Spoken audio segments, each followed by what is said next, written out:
Je sais que quand on parle de business en ligne, il y en a beaucoup parmi vous qui ne savent pas forcément par où commencer. Ou alors encore pire, vous commencez peut-être à l'étape 3 puis à l'étape 5 en oubliant les premières étapes et donc forcément on fait un business en ligne qui risque de se casser la gueule du jour au lendemain. Voilà pourquoi aujourd'hui je voudrais vous partager mon plan en 7 étapes issu de mon livre Digital Self-Made. Si vous voulez plus d'infos, vous aurez toutes les infos dans la description qui vous permettra de créer un business en ligne à succès cette année. La première étape est vraiment la plus importante. L'une des questions qu'on me pose le plus souvent quand quelqu'un démarre un business en ligne, c'est « Rémi, j'ai pas d'idée, qu'est-ce que je dois vendre? Dans quelle niche je dois me lancer? Quelles sont les niches porteuses cette année? Etc. etc. » Ce à quoi je réponds toujours la même chose et ça c'est vraiment important, ayez toujours ce réflexe. Que vous ayez déjà l'idée du produit ou de la formation digitale ou quoi que ce soit que vous voulez vendre, posez-vous toujours cette question « Quel problème je vais résoudre ?» Et on part toujours de ça. On ne commence jamais par définir quelle offre on va vendre ou dans quelle niche on est. On part toujours du problème qu'on va résoudre. Par exemple, si je suis dans la niche, je ne sais pas, du régime paléo, je sais que je veux vendre des guides pour, par exemple, donner des recettes pour mincir, etc. En réalité, je ne suis pas dans la niche des guides pour mincir. Je suis dans la niche des personnes qui veulent perdre du poids. C'est ça ma niche, c'est des personnes qui ont un problème. Et dans mon business, je vais essayer d'aider les gens à perdre du poids. J'ai une autre anecdote également de quelqu'un qui est dans le programme d'accompagnement que j'ai mis en place, qui me posait la question. Donc d'ailleurs, tu te reconnaîtras peut-être, cette personne-là est passionnée un petit peu par les bienfaits du bambou. C'est-à-dire qu'il est convaincu que le bambou peut aider dans plein de domaines différents. C'est-à-dire que c'est recyclable, c'est un meilleur matériau que le coton, etc. Par exemple pour les habits, etc. C'est plus écologique. Bref, il m'a donné plein d'arguments. Et il me disait, mais Rémi, je ne sais pas comment vendre le bambou en fait. Comment je peux expliquer aux gens justement que le bambou va pouvoir les aider? Qu'est-ce que je peux faire? Qu'est-ce que tu me conseilles? Et en fait, moi, je lui ai dit, écoute, c'est très simple. Le bambou, il a plein d'applications. Donc comme ça, tu ne peux pas juste prendre un bout de bambou et le vendre. Ça ne marchera pas. Et forcément, si tu pars de là, tu vas être perdu, tu ne sauras pas quoi faire. La première étape, c'est de te dire, OK, quel problème existe dans le monde de manière générale? Et ensuite, je vais voir comment le bambou va pouvoir résoudre ce problème. Par exemple, imaginons qu'il y a un problème qui est mon t-shirt, par exemple. Mon t-shirt réellement en coton ne tient pas assez longtemps. C'est-à-dire mon t-shirt se déchire, il est de mauvaise qualité. Quand je le mets à la machine à laver, il rétrécit, etc. C'est un problème que j'ai. Et peut-être qu'il y a d'autres personnes dans le monde qui ont ce problème-là. Eh bien, moi, j'arrive en disant, ça tombe bien, le bambou permet de résoudre ce problème. Ou alors, le problème de mon t-shirt, c'est que je sais que quand j'achète un t-shirt, et ça me touche, que tout simplement, ça va énormément polluer, que justement, mon t-shirt, il coûte très cher, etc. Enfin bref. Et là, on arrive, solution alternative, le bambou. Donc, on part toujours du problème, pas du produit. Si je pars du produit en me disant, voilà, j'ai un bambou, il faut que je le vende, là, c'est difficile. Alors que si je me dis, OK, quels sont les problèmes qui existent? Quels sont là où en fait les gens ont besoin déjà de quelque chose?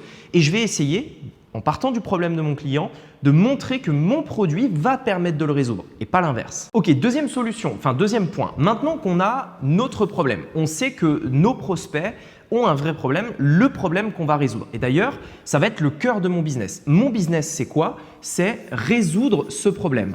C'est très simple. Votre business, c'est résoudre un problème, rien d'autre. Ce n'est pas vendre un produit, ce n'est pas faire je ne sais quoi, ce n'est pas faire des vidéos sur YouTube, c'est résoudre un problème. C'est ça votre business en ligne. La deuxième chose qu'on va devoir donc mettre en place, ça va être de comprendre tout à propos de nos clients. Comprendre nos clients. Et donc ça, c'est extrêmement important. Pourquoi? Parce que vous ne pourrez pas vendre quoi que ce soit si vous ne savez pas exactement qui sont vos clients. Et quand je dis qui ils sont, je veux parler de leurs envies, je veux parler de leurs peurs et je veux parler de leurs fausses croyances. Donc en fait, c'est les trois choses qu'on va regarder. Je vais vous les expliquer. On a ce qu'ils veulent, ce qu'ils fuient et ce qu'ils pensent savoir, mais qui est faux. Ok. Ce qu'ils pensent savoir, mais qui est faux. Ça, c'est les trois choses qu'on veut à propos de nos clients. Ce qu'ils veulent, c'est quoi? Tout ce qu'ils veulent de manière générale dans notre domaine, bien entendu. Regardez, si je suis dans le domaine de la perte de poids, je sais qu'une personne veut perdre du poids, c'est évident, mais il n'y a pas que ça. Peut-être qu'elle veut gagner confiance en elle, peut-être qu'elle veut replaire à son mari, peut-être qu'elle veut manger plus sainement, peut-être qu'elle veut gagner plus en énergie, etc., etc. On va essayer de lister tout ça pour en mettre le plus possible. Pourquoi? Parce que les gens achètent pour des raisons diverses. Votre produit, de manière générale, l'offre que vous allez vendre après, on va en parler dans les différentes étapes juste après, il va permettre d'aider sur plusieurs points. Et si vous avez une personne qui veut, par exemple, regagner en énergie, plus perdre du poids, etc., et que vous, votre offre ne permet que de perdre du poids, elle ne va pas travailler avec vous. Et après, vous allez vous dire, mais je ne comprends pas. Elle veut perdre du poids, je lui propose une offre qui permet de perdre du poids, elle n'achète pas. Mais c'est normal, c'est parce que vous ne répondrez pas à tous ses besoins. Vous répondez qu'à un seul de ses besoins. Donc, il faut comprendre qui sont nos clients, c'est-à-dire tout ce qu'ils veulent, dans notre domaine bien sûr. Hein. On ne parle pas de tout le reste, mais tout ce qu'ils veulent. Également, ce qu'ils fuient, c'est-à-dire les choses qu'ils ne veulent pas, les choses qu'ils ne veulent absolument pas. Dans le domaine de la perte de poids, par exemple, les gens ne veulent pas manger des aliments fades. Vous savez, les brocolis, les choux-fleurs, les épinards, etc. On n'a pas envie de manger ça. Donc ça, on ne le veut pas. Je dois réfléchir à une solution qui permet de résoudre le problème de mon client sans faire les trucs qu'il ne veut pas. Par exemple, manger des épinards. Ils ne veulent peut-être pas aussi faire de sport. Peut-être qu'ils ne veulent pas se priver, peut-être qu'ils veulent continuer, donc là ça va être plutôt là, d'aller au restaurant avec des amis, etc., etc. Donc on essaye de vraiment comprendre tout ce qui va être de ce qu'ils veulent, de ce qu'ils fuient dans la tête de nos clients. Ça peut paraître un peu wouhou, c'est-à-dire on réfléchit à un avatar, on essaye de s'imaginer qui est notre client, etc. Mais vous devez le faire. Sans ça, ça va vous poser énormément de problèmes, notamment à l'étape 6. On le verra juste après. Et la dernière chose, enfin, c'est ce qu'ils pensent savoir, mais qui est faux, c'est-à-dire les fausses croyances ici. Donc, les fausses croyances, c'est quoi? C'est toutes les fausses idées, les idées reçues qu'ils ont à propos de votre méthode. Par exemple, oui, mais si je suis dans le domaine du régime paléo ou du régime cétogène, oui, mais le régime paléo, c'est un autre régime à la mode, par exemple. C'est une fausse idée. Et en fait, le problème de ça, c'est quoi? C'est que vos clients, beaucoup, auront des idées préconçues de ce que vous faites, de qui vous êtes. Par exemple, il y en a peut-être parmi vous qui regardez cette vidéo qui avaient des idées préconçues à propos de moi. Peut-être que sans me connaître, vous m'avez jugé en disant « oui, mais Rémi, aujourd'hui, c'est facile pour lui parce que tac, tac, tac ». Ou alors « oui, mais le business de Rémi est différent parce que tac, tac, tac ». Bref, vous avez des idées préconçues, vous avez des idées reçues. Le truc, c'est que si vous ne répondez pas à ça, si vous n'expliquez pas à vos clients qu'en fait, c'est une fausse idée, et qu'en réalité, il y a cette version-là également qui est vraie, pas que la leur, mais celle-là, eh bien en fait, ils ne passeront jamais à l'action. Imaginons par exemple, je montre réellement que l'offre que je propose va permettre aux personnes de mincir. Du coup, ce qu'ils veulent, c'est leur problème. Ils n'arrivent pas à mincir, donc je les aide à mincir, tout en évitant de manger des aliments fades, etc. Donc vraiment, je leur montre tout ça. Mais il y a une fausse croyance à laquelle je ne réponds pas, qui est par exemple « mon mari ne me soutiendra pas » si c'est une femme qui veut mincir, etc. dans un couple.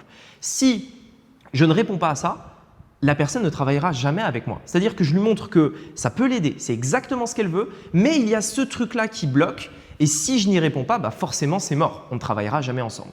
Donc la deuxième étape est importante, c'est un exercice qu'on fait une fois. Cet exercice il est important parce que derrière on va s'en resservir pour tout.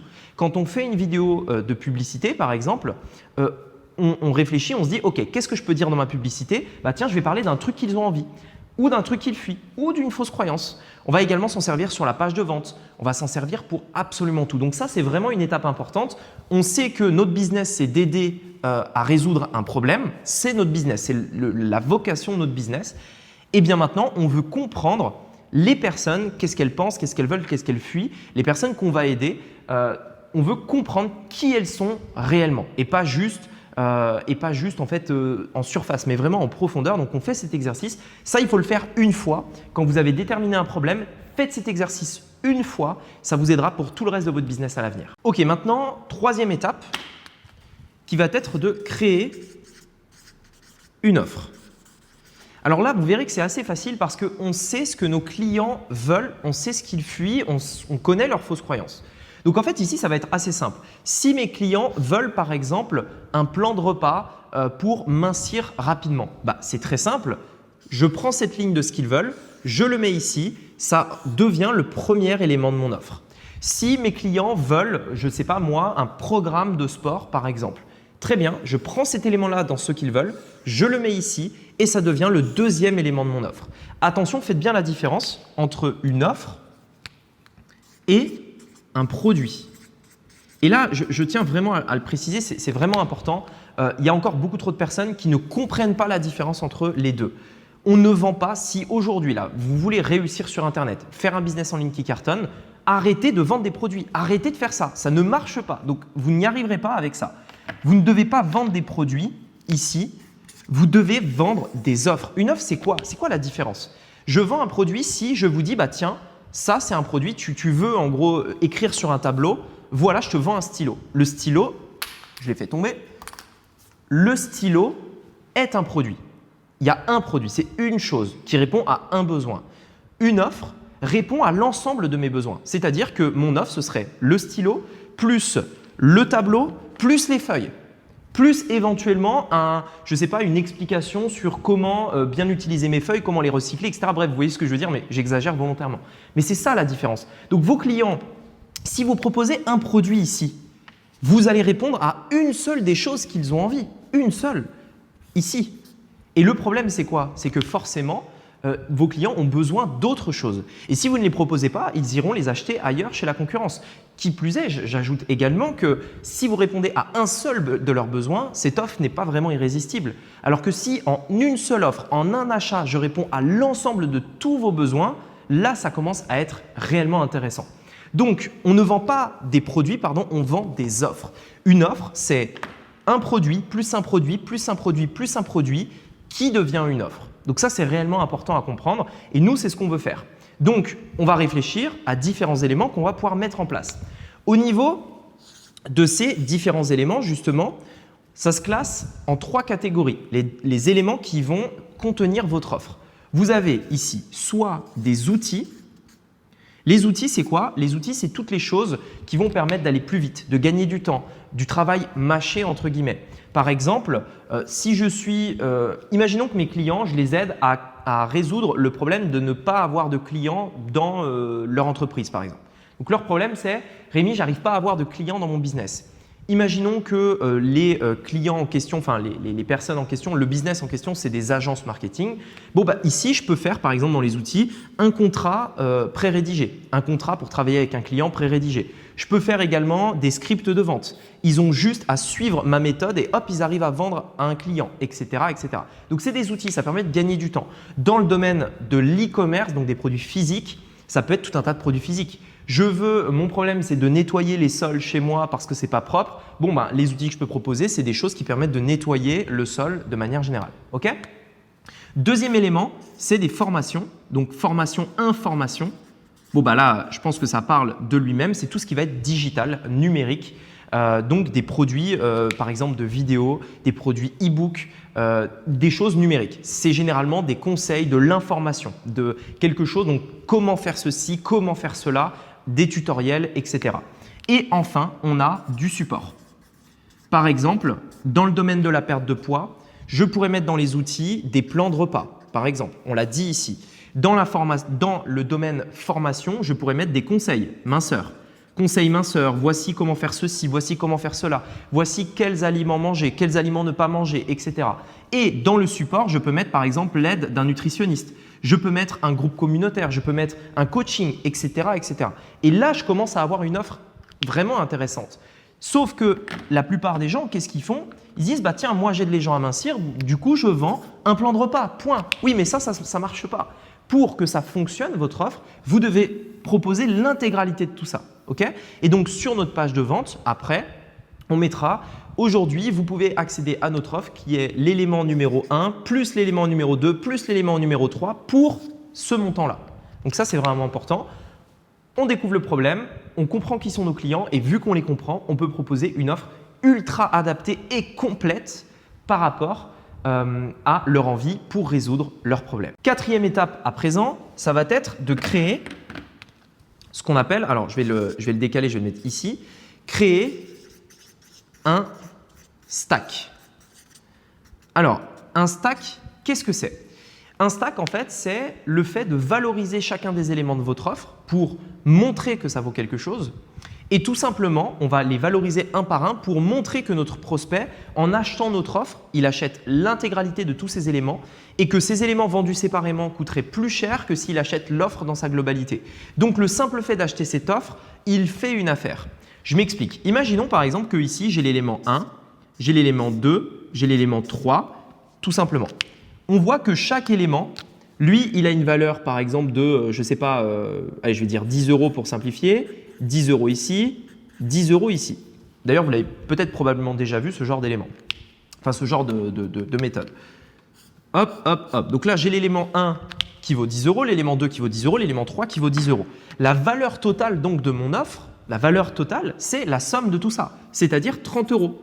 Mon offre ici, elle vaut 30 €. Ça, c'est la valeur de mon offre.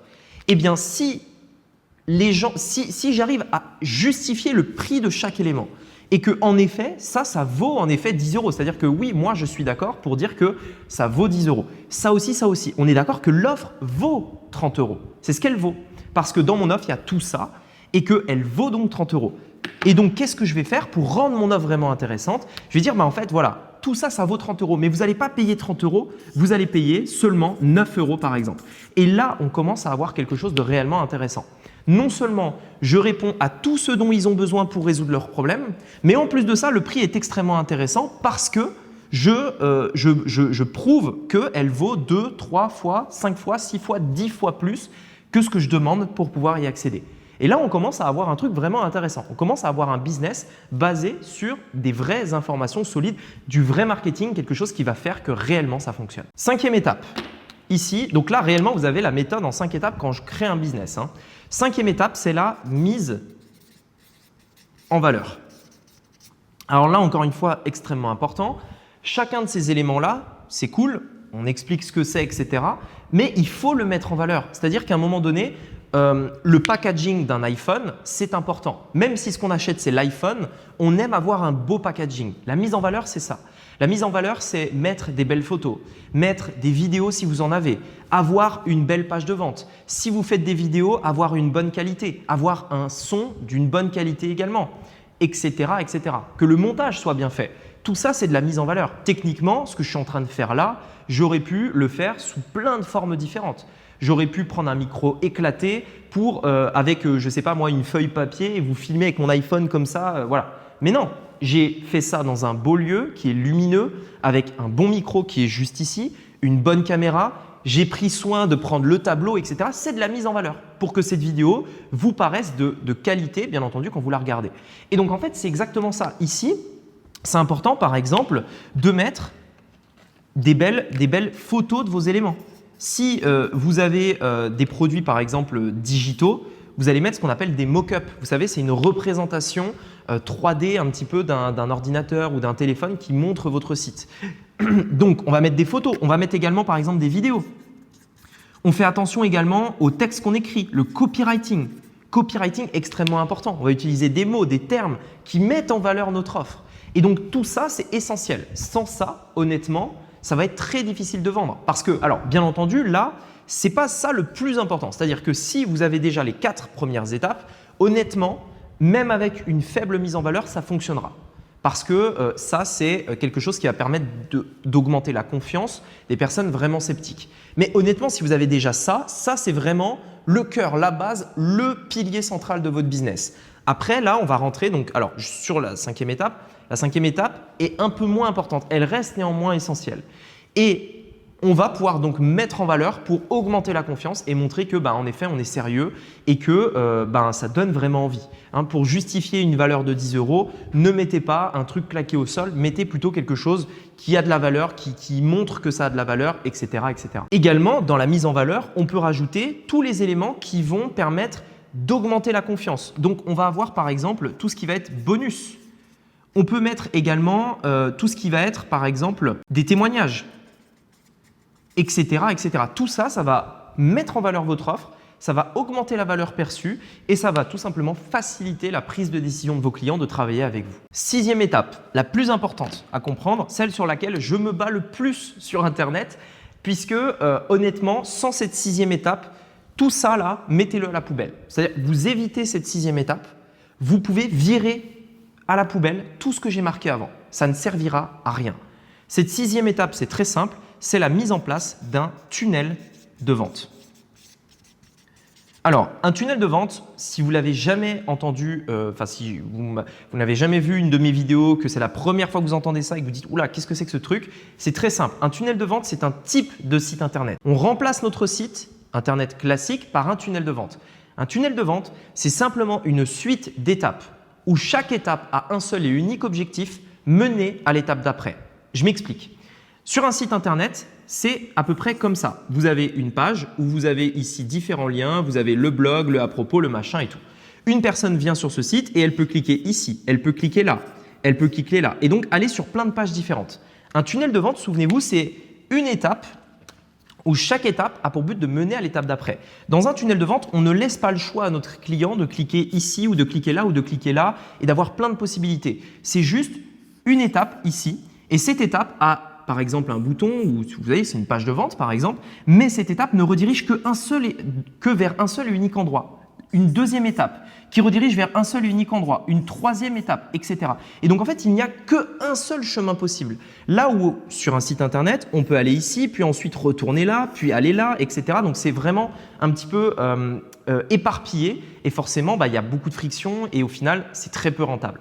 Si vous voulez réussir sur Internet, c'est vendre votre offre comme ça. Et donc, on va par exemple pouvoir proposer des offres complémentaires ici, on va pouvoir faire une belle page de vente comme ça, etc., etc. Si vous voulez aller plus loin, encore une fois, il y a 3 tunnels de vente qui vont vous aider à vendre tout type d'offres à tous les prix. Je les détaille dans mon livre Digital Self-Made. Si ça vous intéresse d'en savoir plus, je vous laisserai regarder. Il y a le lien dans la description. Vous pouvez l'avoir en format e-book ou en format physique comme ici où on détaille notamment les 3 tunnels de vente dont vous avez besoin pour votre business. OK ? Étape essentielle. Et enfin, on arrive à la dernière étape qui est l'étape logique entre guillemets qui est attirer du trafic. Donc, attirer du trafic, c'est quoi? C'est qu'on est d'accord que cette étape ici, donc si je prends ce stylo-là, de l'étape 1 à l'étape 5, c'est l'offre. On est d'accord. Je mets en place une offre solide qui aide des personnes dans un domaine bien précis. L'étape 6, c'est la conversion, c'est-à-dire la vente. C'est-à-dire je convertis des prospects en clients. C'est cette étape. Puisque c'est un tunnel de vente, l'objectif réellement, c'est d'encaisser de l'argent, c'est de convertir les prospects. Et l'étape 7, c'est quoi? C'est l'acquisition. Un business en ligne, c'est très simple, c'est 3 choses. C'est des gens qu'on va toucher, de l'acquisition, auxquels on va présenter une offre que l'on va vendre avec un tunnel. C'est ça, 3 choses très simples. Et donc, cette dernière étape, c'est attirer du trafic. Qu'est-ce qu'on peut faire? On peut faire de la publicité ou on peut faire du contenu sur Internet pour en obtenir gratuitement, comme une vidéo YouTube que je suis en train de faire là, comme un podcast, comme plein de choses. On va créer du contenu pour dire aux gens « allez sur mon tunnel, allez sur mon tunnel, allez sur mon tunnel ». Et forcément, c'est ce trafic qu'on va essayer de cibler, c'est qui? C'est les personnes, c'est notre client de rêve, c'est les personnes qui ont un problème ici. On va essayer d'attirer au maximum les personnes qui ont ce problème-là en leur disant qu'on a exactement la solution à leur problème présentée dans un tunnel de vente et cette solution, c'est celle-ci. Et forcément, quand vous mettez ça en place, vous avez un business ultra solide. Et c'est pour ça que dans cette vidéo, je ne voulais pas simplement vous dire voilà, qu'est-ce qui va marcher cette année? Vous pouvez faire tel business ou tel business. Non, là, vous avez une méthode que si vous l'appliquez, vous permet de lancer un business en ligne dans n'importe quel domaine. Les règles sont toujours les mêmes, c'est celles que je vous ai présentées ici au tableau. Et donc maintenant, à vous de vous dire, OK, je commence par le problème. Ensuite, j'essaie de comprendre mon client, puis je crée mon offre, puis je crée un stack solide qui donne envie de l'acheter, je le mets en valeur, je crée mon tunnel de vente pour vendre cette offre et j'attire du trafic. En faisant ces 7 étapes, vous pouvez dès maintenant, dès demain, dès la fin de cette vidéo, commencer à travailler sur ça et à développer votre business en ligne pour devenir libre financièrement et peut-être accomplir tous les objectifs que vous étiez fixés dans la création d'un business, dans la création d'une entreprise.